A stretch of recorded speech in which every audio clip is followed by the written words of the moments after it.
everybody. Welcome to another episode of MandoLessons Live. Streaming to you live. Hope everybody's doing well. I hope things are coming through clear on your end. As always, let me know if you can hear me and see me. Everything's synced up, things like that. I'll do my best to fix it if things go awry, but so far it seems like things are working. Excellent. All right, we got good morning from Missouri. We got Virginia, Boston, North Carolina. This is great. Awesome. Thank you all so much for tuning in. Cool. Awesome. Sean's got his mandolin ready. Minnesota. That was a tune the tune I just played is called Liza Jane. It's a great old time tune that I actually just made a lesson for, so that's going to be coming to the website pretty soon. So keep your eyes and ears out for that one. I've been spending all weekend recording new lessons for you all. It's been good to get some new tunes written out and recorded, and working on play-along tracks. Got my guitar there. I'm going to be using that right after I log out of this thing and adding some guitar to the play-along tracks. But yeah, keeping busy here. All right, more people coming in. Virginia, Boston.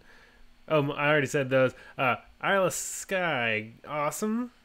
France, UK, very cool.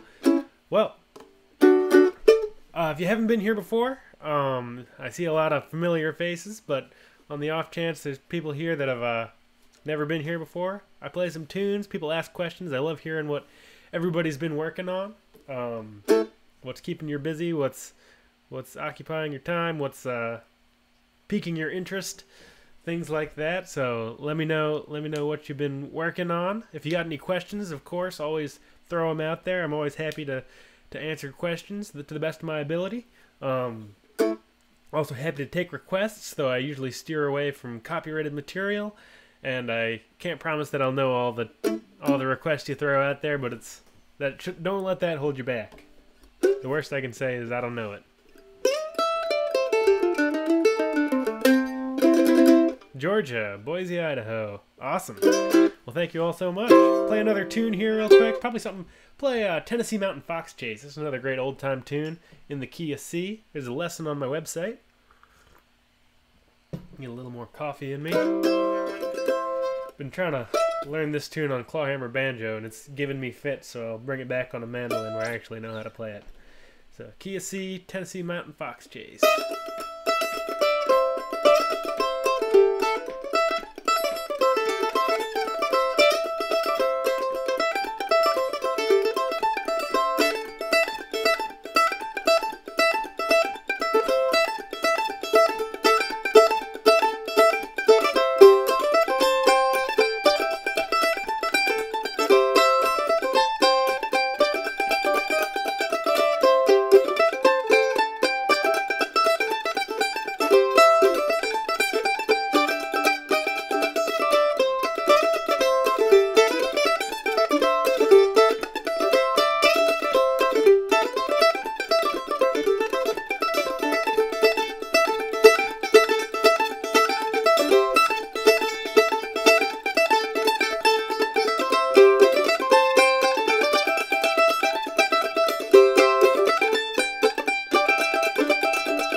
Once again, Tennessee Mountain Fox Chase.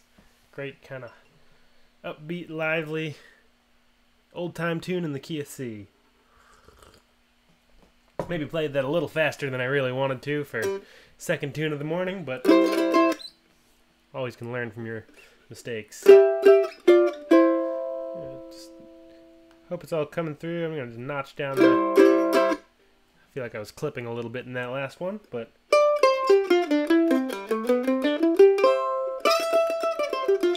Alright, Northern Ireland, Norway. A request for Bonaparte's Retreat. Oh, I wish I knew all the parts to that. Or at least the version that I know has like 4 or 5 parts. How does that tune go?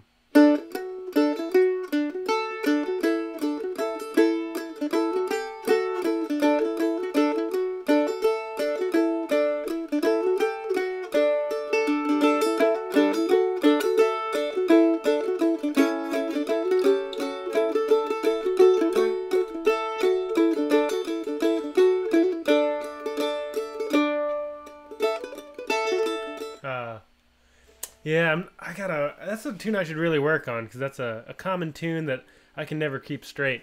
Great tune. That's a tune that fiddle players, and you can do it on a mandolin too. Kind of a fun little thing to do is they tune their G string all the way down to D, and you get this really great drony low D string.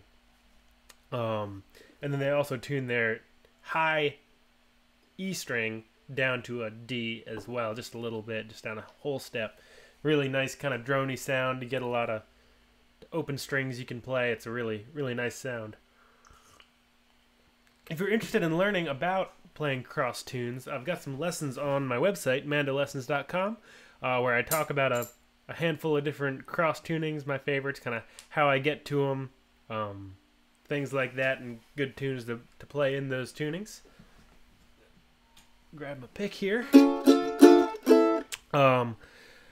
Pelican says, picking in E always seems hard for me. Yeah, me too. Hey, Bill, Cheyenne's here. Awesome, great. Glad to see you all coming in. Good to see you all again.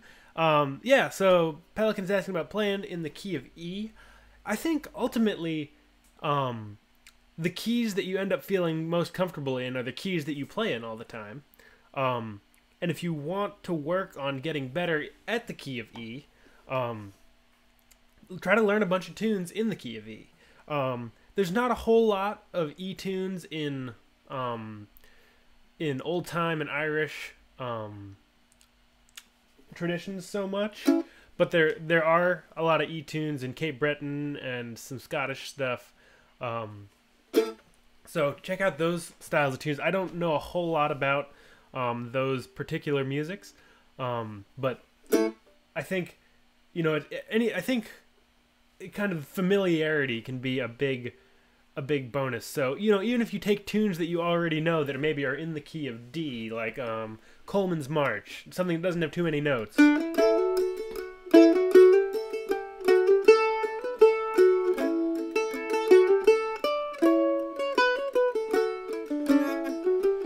And move it up to E.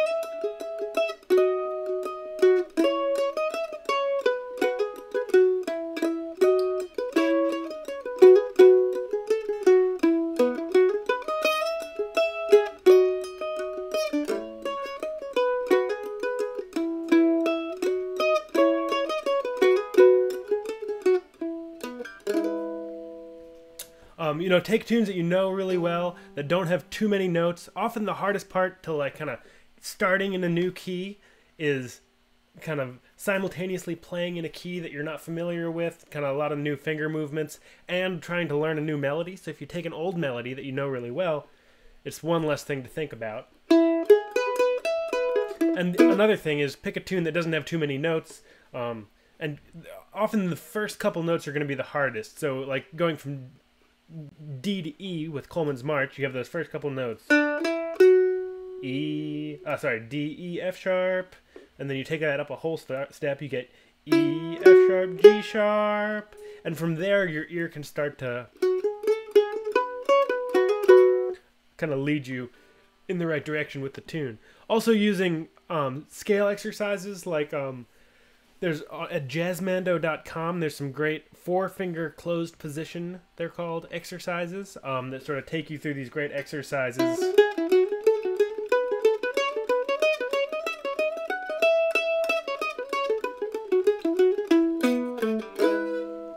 And that can really kind of get your fingers and your brain working on playing out of some new keys. All right. Cool. There's a couple more people here since last time. Welcome, everyone. If you haven't been here before, welcome to MandoLessons Live. There's a couple... What was I trying to say there? Don't quite know what I was going for. But if you have... I tend to play some tunes. I always love hearing about what people are working on, asking questions. Got a couple questions in the chat right now. But yeah, join the party. Thanks for showing up. If you're unfamiliar with my website, it's MandoLessons.com. There's just a bunch of free lessons over there, and I hope you enjoy them. Sean asked, any tips on loosening up the right hand, wrist, arm? Yeah, I was actually just talking with somebody about this yesterday or the day before, I think Thursday. One thing is to kind of take everything else out of the picture. So if you're working on your right arm and staying loose, don't even do anything with your left hand. You can just hit open strings just so you don't have to think about your left hand at all. Often like making visual contact with your arm, so like actually looking at your arm. Doing simple exercises like down on the D, up on the A. Taking a look at your arm. You want to see a little bit of movement in your elbow, a little bit of movement in your wrist, staying nice and relaxed. If you really clamp down on the instrument and it's just your wrist, that's going to tense up a lot of muscles in your elbow. And if you tense up your wrist and it's all coming from your elbow, you got a lot of tension in here. So really even starting with your back, keeping your shoulders down is a big thing. Often, like, the more into playing we get and the faster we go and the louder we try to play, our shoulders will tense up. And that sort of just starts the chain of all these muscles that get tensed up going right down through your arm. Both arms, really. So kind of thinking, shaking out your arms a little bit before you play. And every 5 minutes, just stop playing. Put the mandolin down or let it hang if you got a strap and shake out your arms. I think using a strap is a great way to approach relaxing because it just allows you to not worry as much about actually holding the instrument in place. Other things in terms of staying loose, doing those little exercises, playing really slow, playing with the metronome, taking a tune really well. A lot of times our right arm will tense up as our pick direction starts to deteriorate. So if you're unsure about pick direction on a particular piece, then you're gonna start to like kind of tense up and be like, oh, I don't know what my right hand should be doing pick direction wise, and that sort of like sends tension all the way back up through your arm. But I think doing that, taking a tune really well, playing it really slow so you can really get that pick direction right. If you want some lessons, there are a couple lessons in the technique and fundamental section of my website on pick directions, both for reels and jigs.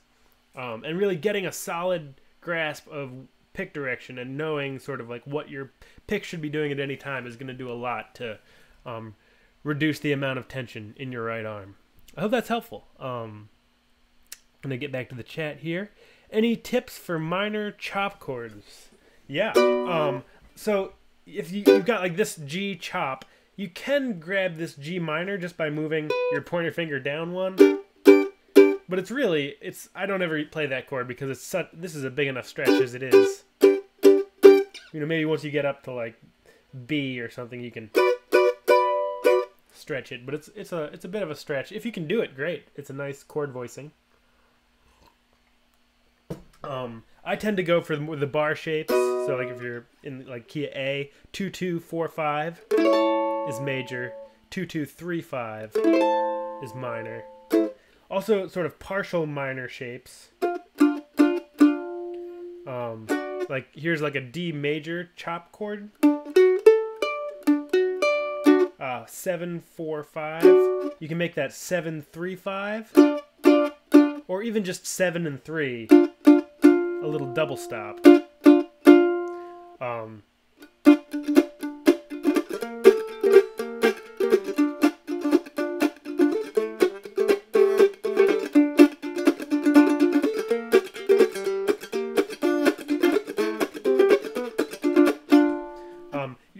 Reducing the number of strings you're actually playing through. You know, even if you're playing this kind of A major to A minor, you can make that a little choppier sounding just by leaving off the high E string and just playing G, D, and A strings.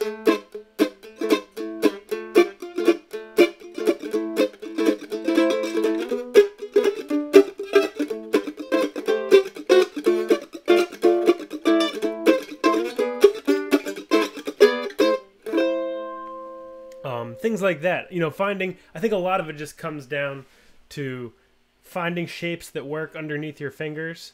Don't be afraid to get rid of strings. You know, play 2-string chords, play 3-string chords, and that'll sort of create that choppy sound.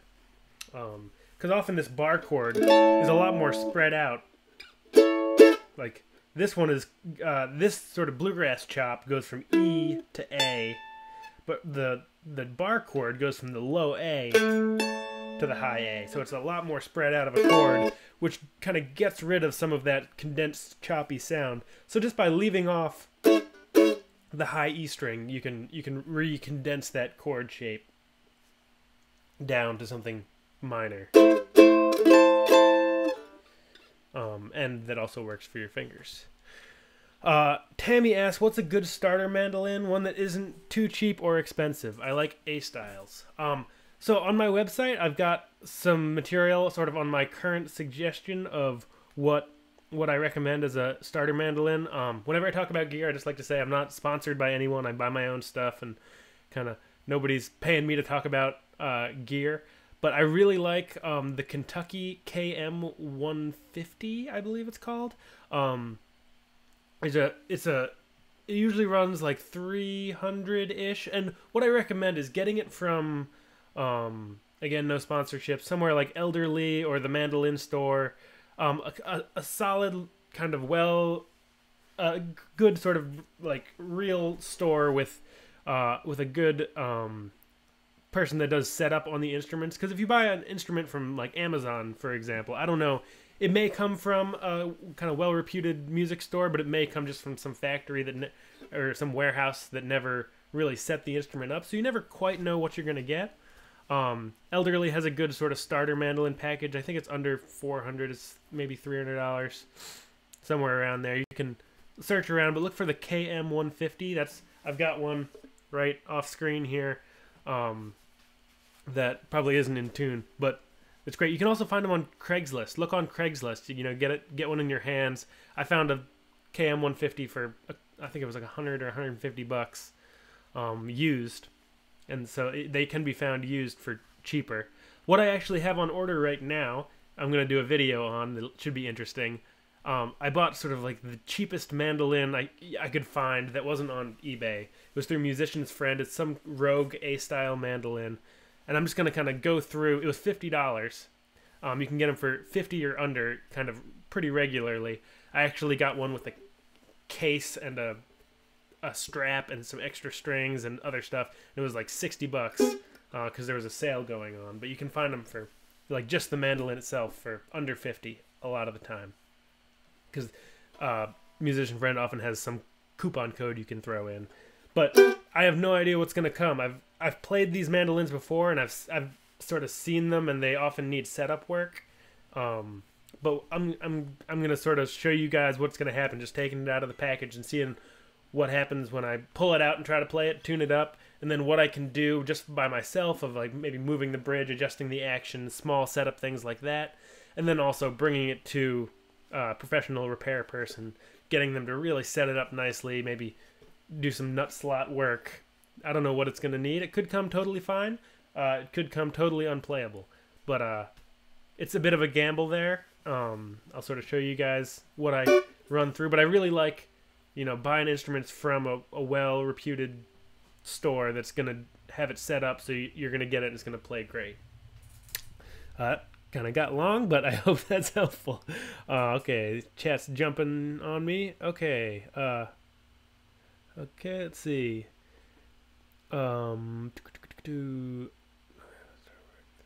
Cool. Michael says, started working through the Complete Mandolinist. Working great exercise on the left hand. Yeah, Complete Mandolinist by Marilyn Mayer is a great book. Kind of mandolin instruction book. Highly recommend it. I also really like Mandolin for Dummies by Don Julin. It's kind of that sort of franchise book of such and such for dummies, but written by Don Julin, who's a great mandolin player, great educator. Really thoughtfully laid out book. Highly recommended. I was a little skeptical just because of the name. I've never really read any of those books. I've always been like, oh, those are all written by somebody who must not know much about it because they all look the same, so maybe they're written by the same person. But no, I think they're all, at least the mandolin book is written by a great mandolin player, and I really am enjoying the book. Randy says, I would like to see a video on how you ornament the tunes the way you do for the fiddle sound, besides double stops, because I have a vid for that. Yeah, so that's actually something I'm going to do. I'm going to do some more advanced lessons coming up in the future where I just record myself. It's kind of, usually what I do is write out the tune and then kind of read the tune while I'm playing it so I know it'll match the music. But what that does is it kind of limits me to playing sort of the skeleton of the tune. And what I want to do is put away the sheet music and just play a tune how I like to play it, and then go back and kind of notate what I've done after the fact so I can really dissect my own playing. I think it'll be good for me, and I think I get a lot of requests for sort of tablature and standard notation of what exactly it is that I'm doing. So I want to do a couple of those, and that'll go through a lot of those sort of fiddle style ornaments. On a couple, I'm going to do some old time, some fiddle, some Irish tunes, a couple different versions that'll really help me, and help, I hope, you all sort of get a better understanding of what I'm doing, because I often don't know personally. But yeah, I want to give you some resources to work on that kind of stuff. Cool. Michaels has been shaking his arms out. It's a great thing to get into the habit of. Hello from Asheville, North Carolina. Cool, Rick. Welcome. Thanks for joining us. In bluegrass, what is the best way to chop in a fast song? From the Pelican. So I think one thing is, again, starting out slow, doing a lot of listening. Chopping, there's a certain technique. I've actually, in the technique and fundamentals section of my website, I do a lesson on kind of how to get that sound. So I won't go through the whole process here. You can watch that after the fact. But I think often what I find helpful, rather, the chop is a totally offbeat. So if you have boom, boom, boom, boom, boom, boom, boom, boom. If my voice is the bass, the mandolin is on the offbeat there. I think something that can sort of help you kind of anchor yourself in real time is giving just a little bit of a downstroke, like a bass note sort of before the chop.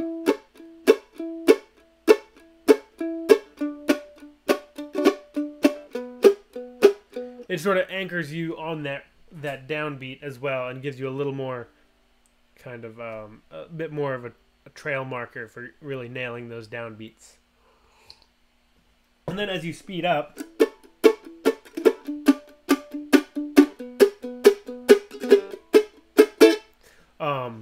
I think, keeping those kind of trail markers in. The faster you go, sometimes you can just get away with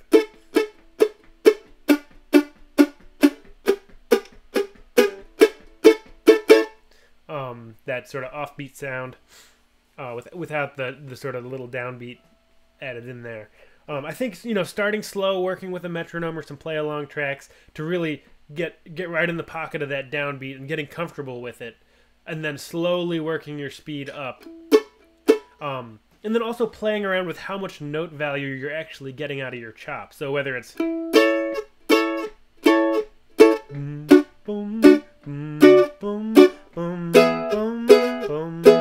bum, bum, bum, bum, bum.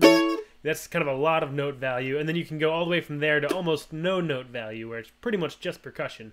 Bum, bum, bum, bum, bum, bum, bum, bum, bum, bum, bum, bum, bum, bum, bum. Much more percussive. Just kind of moving through the shapes, maybe getting a little bit of tone, but mostly just kind of chop sound out of it. And you can go anywhere in between.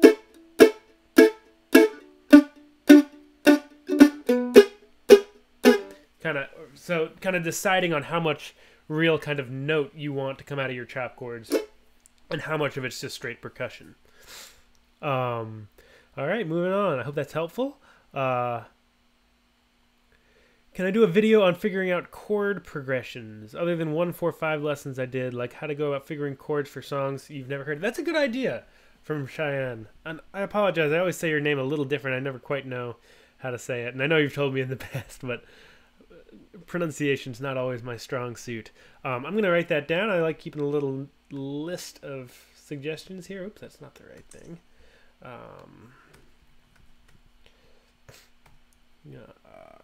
I'm just going to copy your comment into a little note. Okay.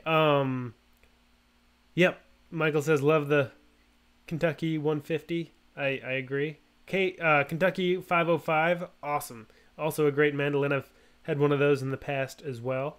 Yeah, and so much of it depends on the setup, really. You know, you can have a $5,000 mandolin with a poor setup, and it's not going to be fun to play. Or you can have a $150 Craigslist mandolin that's set up like a dream, and it's going to be a much better mandolin just because of the way, how much easier it is to play. It's going to be more fun to play. It's going to sound better just because, you know, you've put a little bit of money or time into setting up your mandolin. Yep. KM 1000, also great. Yep, and the KM 900, sort of their top, or maybe it's 950 now. Their top end A style as well. Kentucky makes nice mandolins. I saw a violin. Michael says I saw a violin on Amazon for 50. Yeah, you never quite know what you're gonna get. Little Muddy Farm says I got a Rogue, $50. Keep it in the truck. Cool. Yeah, I'm interested to see what happens as well. As I said, I've played them. I've gotten them off. You can sometimes find them on Craigslist for like $30 because somebody buys it for $50 and it's set up poorly and it's frustrating, so they just sell it for $20 less. And I've had that in the past, and then put some money into getting a new bridge or getting it set up a little bit. But they can be all right instruments if you get them set up well. Yep, so Harry says Rogue, hit or miss. Yep, I agree, and I'm looking forward to seeing what happens. Yeah, and it's nice to have a $50 instrument that, you know, if it, you can leave it in the truck, or you can let your kids bang around on it. We had an old guitar growing up as a kid. I never learned how to play it, but it wasn't a great instrument, so I just got to, like, nobody cared if we used it as a paddle or whatever. Michael says planning on working on flop-eared mule with double stops. Cool. Yeah, I think that's a good one to work on, double stops. There's a lot of good stuff to work on there, and then it's all of that stuff is transferable. I think working on, you know, adding double stops and ornaments and drone notes to tunes, I recommend like learning one like flop-eared mule, which I have a lesson on. In the double stops, I think it's in the technique and fundamental section of my website. There's a double stop series on kind of a lot of ways that I approach adding double stops. And once you get that through, you have a couple keys. You have key of D for the A part and key of A for the B part. Once, you know, so picking like the key of D, work on half a dozen tunes in the key of D can be really helpful, because you'll start using the same shapes over and over. And then work on kind of adding double stops to half a dozen tunes in the key of G.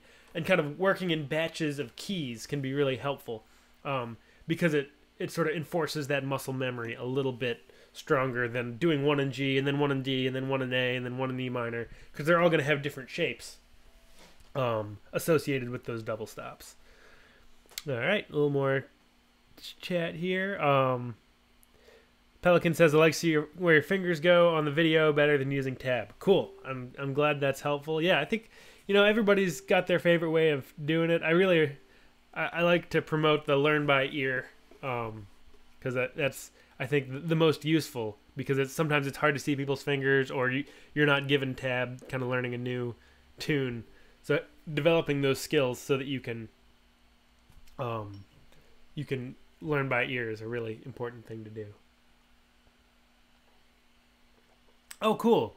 Let me catch up here.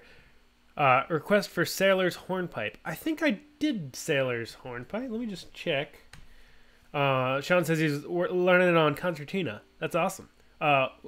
English or Anglo? Concertina.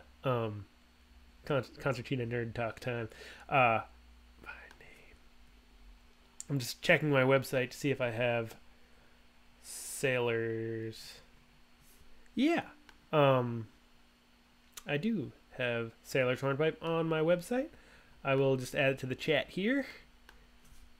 There's Sailor's Hornpipe link. Anglo. Cool. Awesome. I play a little. I have an English concertina that I've played a little bit on, but I should get back to it. I also play button accordion a little bit. You can sort of see it. Oops. Yeah, that's right. I never know where to point. That's not mine, but you can see a little corner one over there that I've been working on playing. So Michael says, my G chop issue is muting the second string with the third finger. Play around. Yeah. So I think a lot of that kind of chop chord stuff, you're asking your fingers to do a lot of very minute, kind of precise tasks in a little tiny space, and kind of having all four fingers down and not muting another string. But yeah, kind of rolling more towards the tips of your fingers is a helpful thing to do. And I think, just by seeing you type that and like knowing what the issue is, that's the biggest problem. And the kind of the most important thing to do is just recognize, like, oh, this is the problem that I'm having. So congratulations on sussing that out, sort of. Figuring out that stuff and troubleshooting that is totally like the most important step. So doing that will, do wonders for your playing, just by kind of troubleshooting what you're hearing and kind of going from what you're hearing in yourself and what you want to hear. Like recording yourself sometimes can be really helpful. A lot of times I kind of advise students to make a recording of a tune that you're really enjoying and you think sounds good. Just make a quick, informal recording, whether it's on your phone or your computer, and then don't even listen back to it. Because that, at the time, just make the recording. It can be a little disheartening to record yourself and then hear it and be like, oh, I'm hearing all these things. But make a recording, kind of hide it somewhere for a month and don't listen to it. And then in a month, maybe put on your calendar, like, listen to that recording. And if you've been continuing to work on that tune, before you listen to it, make another recording a month later, and then listen to the two side by side, and you'll be amazed to hear the improvements you've made if you've continued to work on that tune over the month. Because often, we're, as musicians, we hear and we work on these tunes and songs and whatever music we're working on, day after day after day, and so we get to see and hear all these tiny little improvements, and it's often hard to sort of see or recognize those improvements because they're so small on a day-to-day level. Whereas with like private students, someone will come to me and will work on, I just want to make sure I'm still, part of my video went, okay, I'm back. So Sam, my students will come to me and play something, and I'll be like, oh, that's great, and I'll give them some suggestions on what to work on next. And then they'll come back and be like, oh, I didn't get any better, 2 weeks, a month later, and they'll play for me. And to me, it sounds like 100% better. It's just like amazing progress. But because they kind of hear every tiny little increment, they kind of get numbed to and it happens to me too. I feel like I don't get better. But then if I like hear a recording of myself from the past, it's a little more easy to tell, like, oh, I have gotten better, I've gotten cleaner, more relaxed. things like that. So I recommend that, you know, make a couple of recordings of yourself and a couple months apart and see what happens. A video on strum patterns is a request from Cheyenne. I have some videos in the technique and fundamentals section. I've got a strum pattern series, but if you if there's something that you're talking about that isn't exactly in that, I'd love to hear about it. Sean says Anglo is the best concertina. Yeah, it has its I agree that it's the best depending on the music. It's definitely the best for Irish tunes. And maybe like tunes in general. I really like the sound of the English because you can kind of, it's a little less limited in like because you have both notes go in both directions. Kind of gives you some nicer or some more interesting chord voicings. But I agree that kind of the in and out adds a unimitable kind of rhythmic feel and pulse to the music that you can't get with an instrument that has notes go in both directions. Both good, but I agree. The Anglo is a special instrument. All right. Randy says, why is it when my mandolin is in tune perfectly that the 7th fret on my A string and my open E string are not in tune with each other? So that's going to have to do with the intonation. So that means you need to move your bridge a little bit. So if you I have a it's in the technique and fundamentals. I'll see if I can pull this up. I have a lesson in technique and fundamentals on sort of like basic setup. And what you're going to do, I'll see if I can just find this video to link.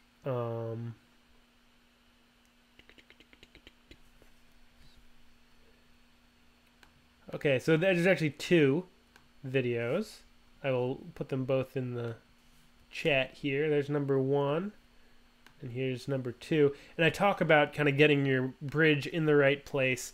What you're ultimately going to be doing is playing an E harmonic. Or sorry, and if whatever string sounds out of tune, you're going to be doing this, where you put your finger lightly over the 12th fret, and you get that ringy sound, and then you play that note on the 12th fret, and they should be the same. And that should be the same for all strings. And if you're doing this, and then you get,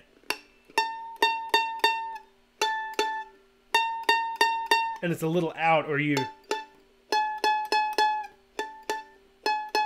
and it's not in tune with that 12th fret fretted, then you're going to need to move your bridge around a little bit. It could also be the nut, but most of the time it's the bridge. And you just loosen the strings and kind of move the bridge until those sound, and then you got to, it's a little bit of a process. You have to move the bridge a little bit. So if it's what is it? So if the fretted note is sharp of the harmonic note, then you need to move the bridge, and it's just a little tiny bit at a time towards the tailpiece. And if the fretted note is flat, you need to move the bridge towards the fingerboard, or towards like your left hand. And that'll sort of get those notes when you're on the 7th fret of the A and open E to sound in tune. And then your whole mandolin will sound better. It's sort of, that's the optimal space for the bridge to be, so the whole mandolin will just sound much better and much cleaner and much more in tune and have a lot more tone when your bridge is really right where it needs to be. So I recommend doing that. All right, let's get back to the chat here. Oh yeah, Randy says I've got an Eastman 305. Eastmans are awesome.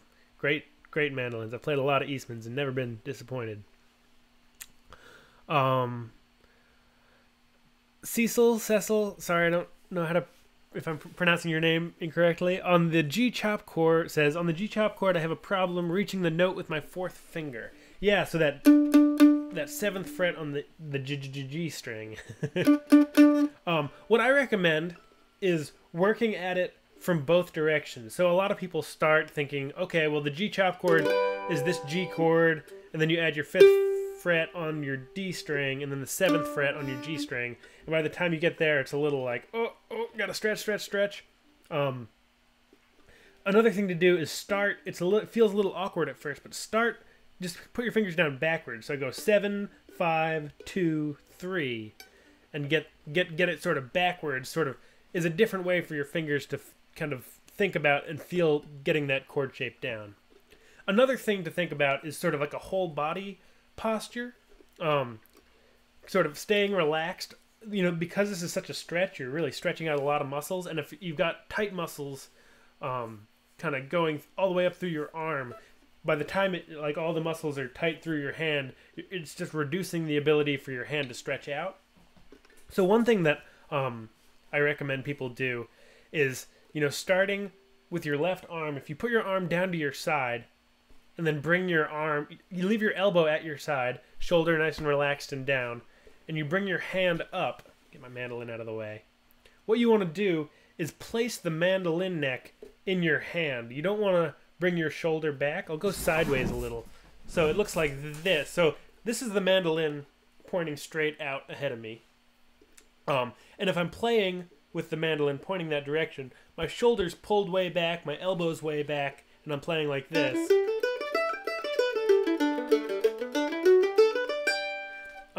But what you want to do is, if your shoulder's nice and relaxed, your elbow's straight, you bring up your elbow, put the mandolin in it, then the mandolin gets pushed a little bit to your right, but it relaxes all of these muscles up through your hand. Your wrist can stay a little straighter and a little more relaxed. And what that transfers to is, so when I make lessons, I'm actually kind of pointed off to the left of the camera, pointing at me, but the mandolin is pointing not straight ahead, but a little bit to the right because of the way my arm.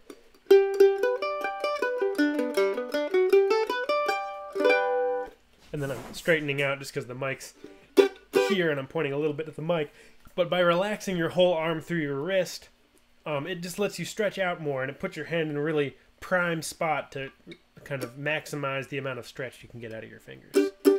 And I sort of like discovered that for myself. I'm probably not the only person that's ever thought about it, but I discovered that like a year ago for myself, and it was just like, oh, like, why didn't I ever think, or like, I had been doing it, but I hadn't really recognized that I was doing it, and I couldn't kind of put my finger on what was going on, but it was helpful to kind of realize that.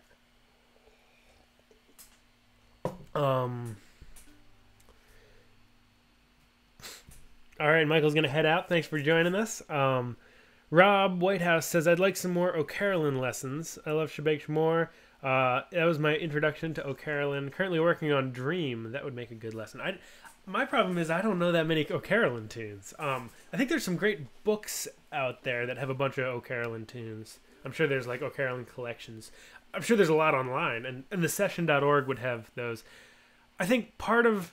I get a little overwhelmed just because O'Carolyn tunes are kind of long and not standard, which makes it a little hard to learn some of them by ear. Dream may be totally standard, but a lot of his stuff is a little like notey and long and doesn't quite fit what I'm used to with Irish tunes, kind of AABB 32-bar format. But yeah, I would love to learn some more O'Carolyn tunes and teach them to you. But yeah, the main reason I haven't taught anymore is I don't really know any more. I can follow a couple, some of the Planksties in sessions, but I don't really know them super solid myself. So Randy says, guy set it up before he sent it to me, and I'm afraid to mess with it. Yeah, so watch those videos, Randy, that I made. Don't be, the page not found in the links. Huh. Well, if you go to my website, if those... Oh, that's weird. Why is that doing that? Huh. That's weird. Make sure all my pages aren't doing that. Just doing a little website check here. I don't know why it would be... Okay, that's working. Sorry, while I do a little... I don't know why the...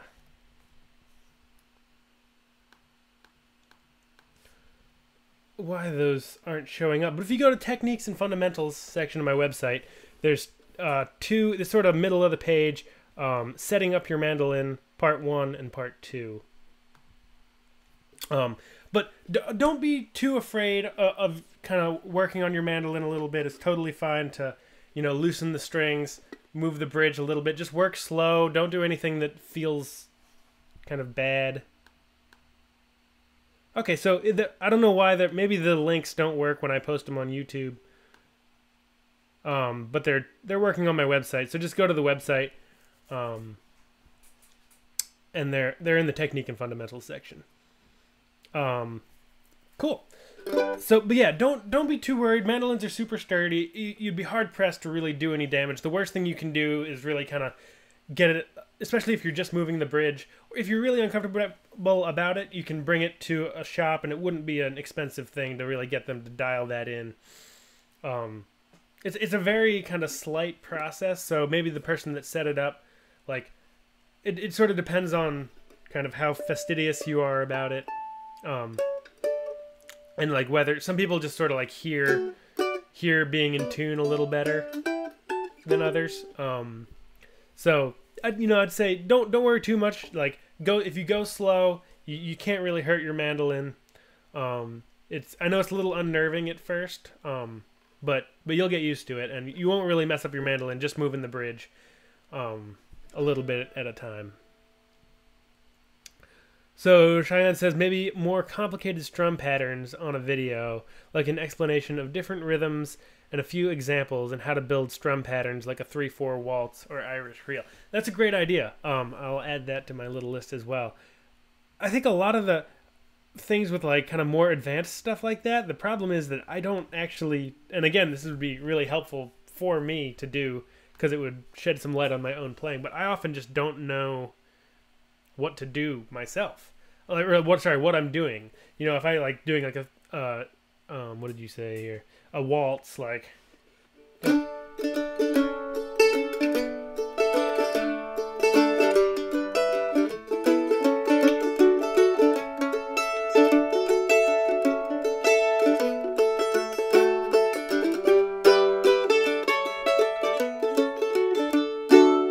I can do that stuff, but I don't actually know what I'm doing, and I haven't had much experience like pulling that apart, and I'm not a very good like transcriber of my own material, which is probably why I've stayed away from some of that stuff. But it would be really good practice for me to do. I would learn a lot doing it.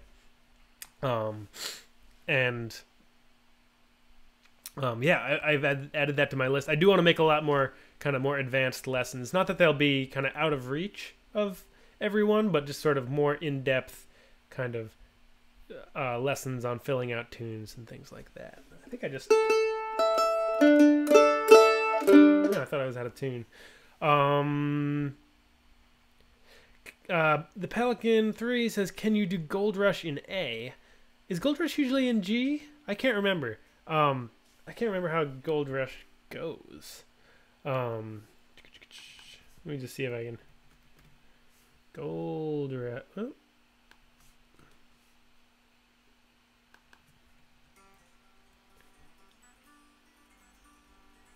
Oh yeah, it's that tune. I can't pull that one out right now, unfortunately. I wish I could, but great tune.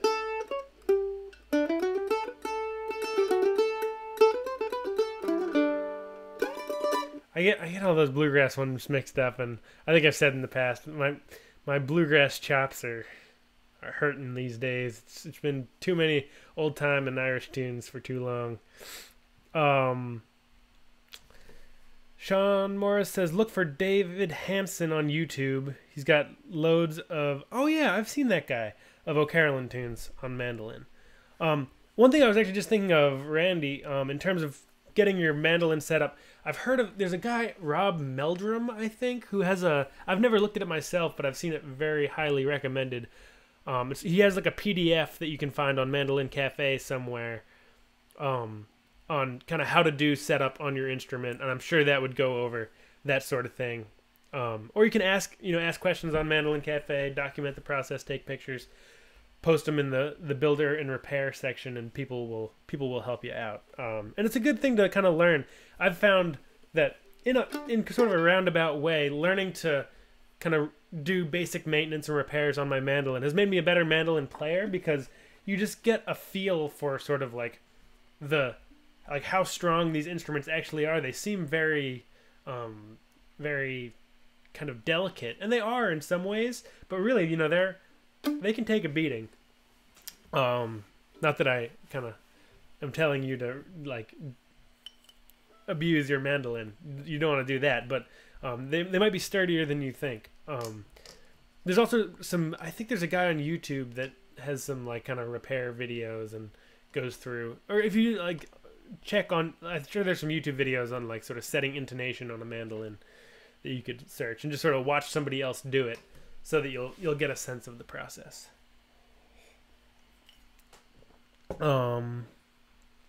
Yeah, so Little Muddy Farm saying the links don't post. I can imagine that being the case. They don't want to have a bunch of spam coming through, so I probably look like I'm spamming myself in the eyes of YouTube.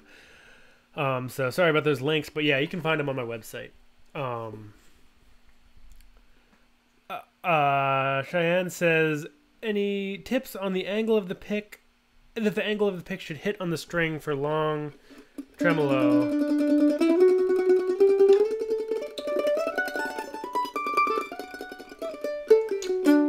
Yeah.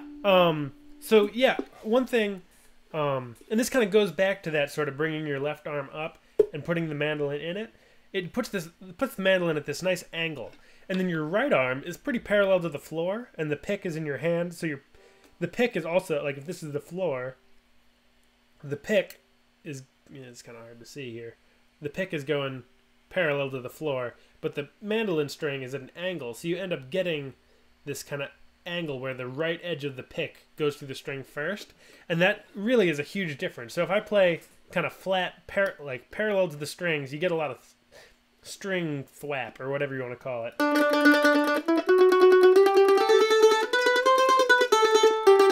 It's a little rougher sound, but just by tipping the instrument,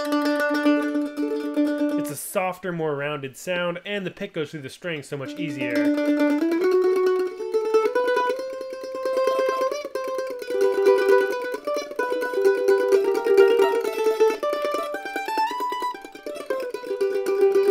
Staying nice and relaxed in your right arm is really helpful. As relaxed as possible, because if you tighten up, your grip's going to tighten on the pick and everything's going to sound tight. Other things... What's going on here?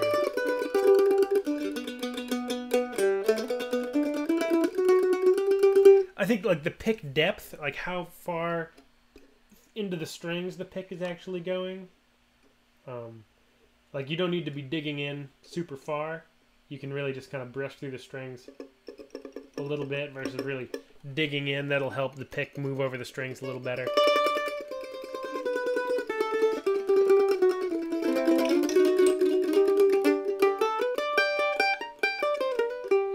So yeah, things like that. I hope that's helpful. Let's see.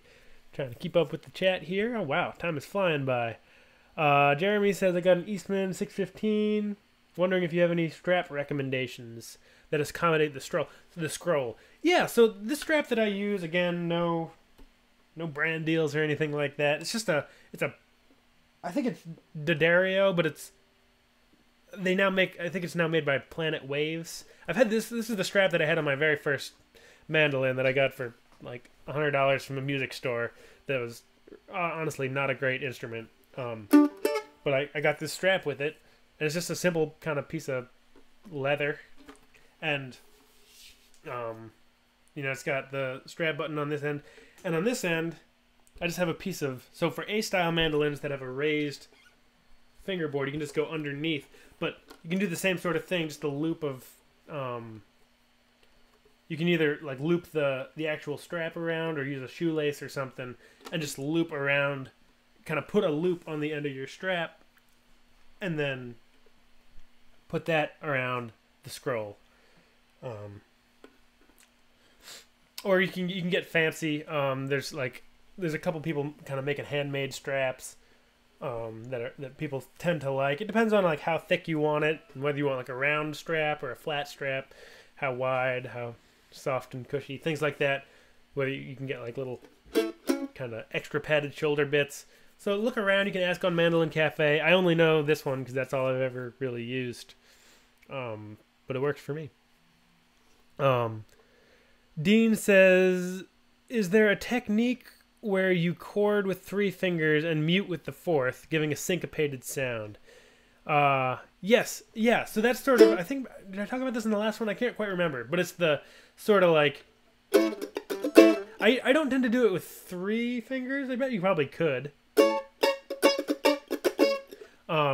But it's sort of like the Sam Bush kind of funk power A chord is a good one. It's just a 1-finger chord, but it's a good way to practice, and then you can work on getting 2-finger chords down. But what you're doing is like playing a chord, let's say like this G chord, and then these 2 fingers are going to come down and mute the strings.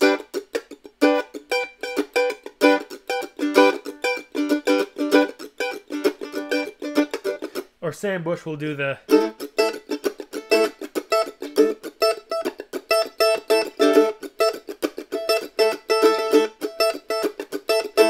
So a lot of that's coming from kind of like a syncopated upstroke, where your upstroke is sort of the syncopated note, and it's getting cut off short by your left hand falling down and muting those strings. Just as like a beginning exercise, doing something like this. So the chord is 2-2 open open A E A E, and then so letting it ring out, mute, like that, and make sure you're like, if you push too hard, you kind of get this sound, which you don't really want. It's just if you don't mute enough, you might not get all the strings.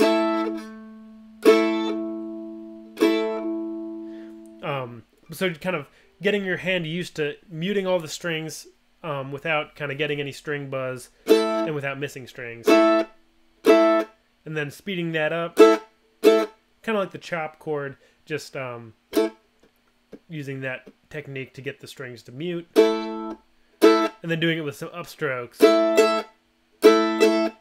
Down, up, mute. Down, up, mute. Down, up, mute. Down, up, mute. Things like that. That's sort of the...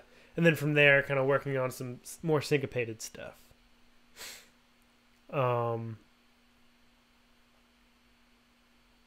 Cool. 2 Left Feet has a LS 2010 184. Yeah, mine is 152, built in 2009, so very close. Whatever that is, 32 away. Cool. That's exciting. Those are... I love this instrument, and I've played a couple others, and they're all great. I'm really happy and feel very lucky to have this thing.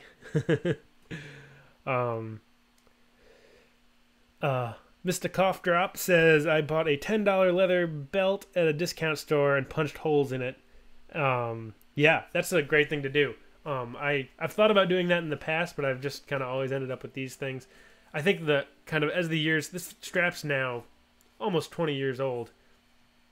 But it, you know, I think the leather quality of these particular brand straps has kind of gone downhill. I've gotten them more recently, and it's just not quite as soft, and you know, it's not high quality stuff to begin with. So if you can find a belt at a store and kind of strapify it, by all means, that's a great way to do that. I buy a lot of nice used leather belts at Goodwill and stuff as well. I just tend to wear them.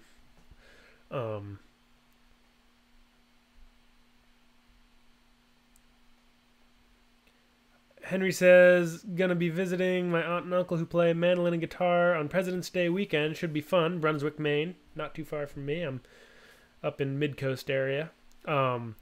Gets a lot colder than Boston. Finally gonna get my Moxie fix. Awesome. Yeah. I haven't had a Moxie in far too long. But cool. Excellent. Well, I think that about wraps it up for me. I gotta get off of this thing and make some guitar play-along tracks and then go play a concert tonight. So keep me busy.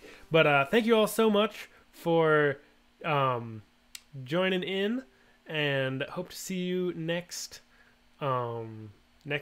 week. Same time, same place, noon Eastern time on Saturdays. I'll play a little Lonesome Road Blues to kind of get you to send you on your way. Kia, $2 shoe fit my feet.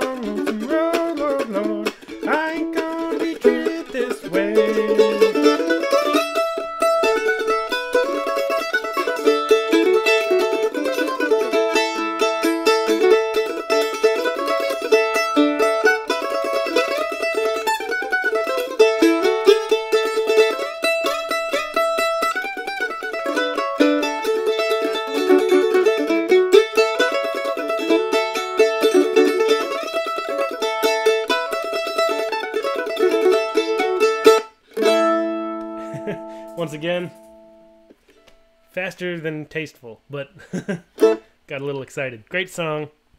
Wish I knew more words. Really rockin' number. Used to play that with the band in college. All right, thank you so much, everybody. Thanks for joining in. Another good one. I hope it came through all right for everybody. And see you next week. Have a good one.